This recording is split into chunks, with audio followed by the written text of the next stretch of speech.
রাজধানীর foreign service একাডেমির দোয়েল হলে অনুষ্ঠিত হয় জাতীয় ঐক্যমত কমিশনের সাথে রাজনৈতিক দলগুলোর দ্বিতীয় পর্যায়ের ২১তম দিনের আলোচনা। আলোচনা শুরুর আগে কমিশনের সহসভাপতি অধ্যাপক ডক্টর আলী রিয়াজ বলেন, চলতি মাসের মধ্যে যেসব বিষয়ে রাজনৈতিক দলগুলো একমত হবে তার চূড়ান্ত রূপ দিতে হবে।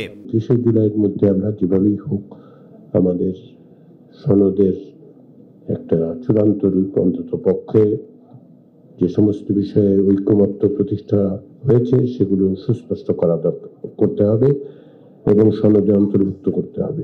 ২১তম দিনের আলোচনা শুরু হয় তত্ত্বাবধায়ক সরকারের নিয়োগ ও গঠন কাঠামো এবং নারী প্রতিনিধিত্ব নিয়ে। এছাড়া আলোচনা হয় অমীমাংসিত বিষয়গুলো নিয়েও। সকাল থেকে আলোচনা শেষে তত্ত্বাবধায়ক সরকারের নিয়োগ ও গঠন কাঠামো নিয়ে জাতীয় ঐক্যমত কমিশনের খসড়ার প্রস্তাবের সাথে নিজেদের একমত পোষণের কথা জানান জাতীয় নাগরিক পার্টি ও জামাত ইসলামের নেতারা। আমরা একমত সকলেই এই হাউসে যারা আমরা আছি যে কেয়ারটেকার সরকারের মাধ্যমেই এরপর থেকে বাংলাদেশে নির্বাচন হইতে হবে।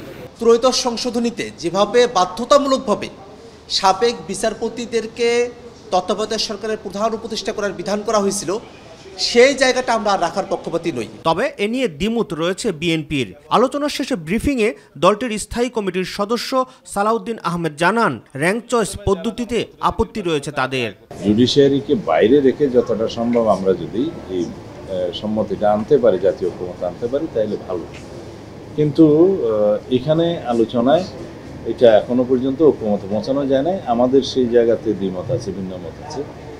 এরপরে তাদের প্রস্তাব হলো তারপর র্যাঙ্ক চয়েসে যাবে, সেখানেও আমাদের দ্বিমত আছে। এদিকে জাতীয় ঐক্যমত কমিশনের প্রস্তাবিত জুলাই সনদের খসড়ায় কিছু কিছু শব্দের বিষয়ে দ্বিমত থাকলেও প্রস্তাবটির প্রতি বিএনপির পূর্ণ সমর্থন রয়েছে বলে জানান সালাউদ্দিন আহমেদ। তারা আলাপ আলোচনা করে যে খসড়াটা দিয়েছে সেই খসড়ার সাথে আমরা প্রাইমারিলি একমত। শুধু কিছু কিছু শব্দ বাক্য ওনারাই বলেছেন যে যদি কারো কোনো অবজেকশন থাকে এই ভাষাগত দিকটা একটু সংশোধন করে আপনারা দেন। তবে প্রস্তাবিত খসড়ায় বড় ধরনের ভুল রয়েছে বলে জানান জামাতে ইসলামের নেতারা। আর হঠাৎ জুলাই সনদের খসড়া প্রকাশ করায় তাতে সই না করার হুমকি দেন জাতীয় নাগরিক পার্টির সদস্য সচিব আক্তার হোসেন। মৌলিক সংস্কারের প্রত্যেকটা বিষয়ই যেন জুলাই সনদে অন্তর্ভুক্ত হয়, সেটাই আমাদের দাবি।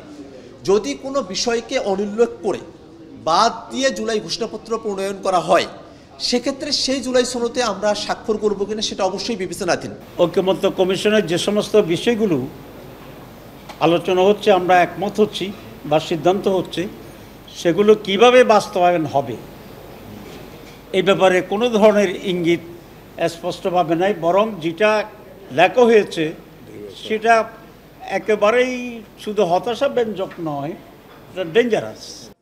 রাকিব হাসান, মাই টিভি, ঢাকা।